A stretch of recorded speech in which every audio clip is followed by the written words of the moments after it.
Whilst heritage crime as a title is comparatively new, the theft of valuable items from old or ancient sites is nearly as old as the sites themselves.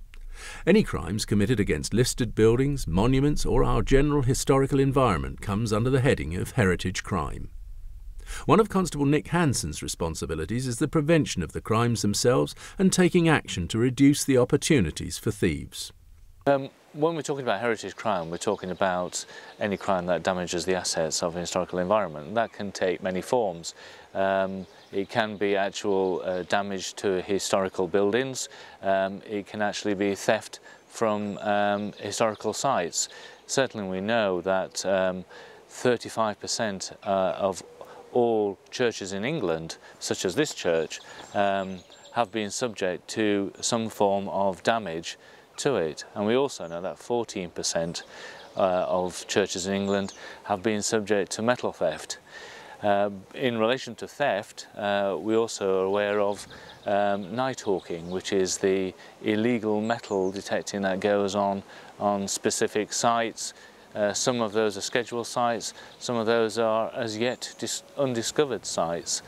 And obviously the assets are taken and then traded on internet websites for a profit to those who steal them from the land.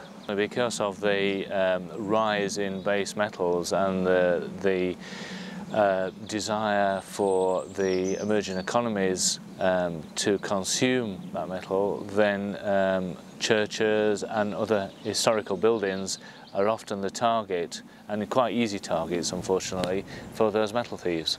Often it is the case that historical sites, especially scheduled monument sites that don't have a physical building on them, which may well actually just be a series of humps within a field, so to speak, they can be subject to all sorts of damage and antisocial behaviour.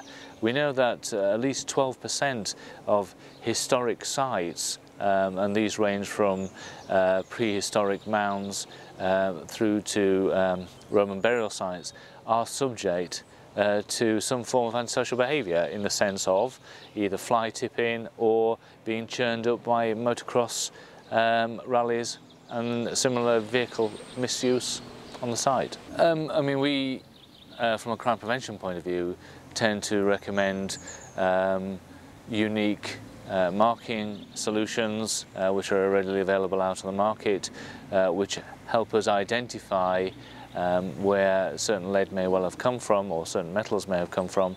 And similarly, the other side of the coin is that once it's installed on the lead, then it acts as a deterrent to the thief, because they know they can be caught with the lead and we can identify where that lead came from. We would suggest that churches look at their general security. Well, in essence, all historical buildings look at their general security. That will range from the grounds in which they sit through to the actual building and obviously the contents within the building as well. Well, they have to look at obviously modern methods of trying to prevent this crime. Certainly with regards to historical buildings, then you're talking about those buildings being alarmed. You're also having to look at security measures which include specific forms of marking property either on or within the building, so that it acts as a deterrent in the first instance, but if unfortunately they are subject to crime, then it increases the possibility of the police and other agencies identifying where those items have come from, and thus hopefully reuniting them with their owners, or catching the thieves red-handed. For more information about heritage crime and how you can help to prevent it, contact your local police on 101.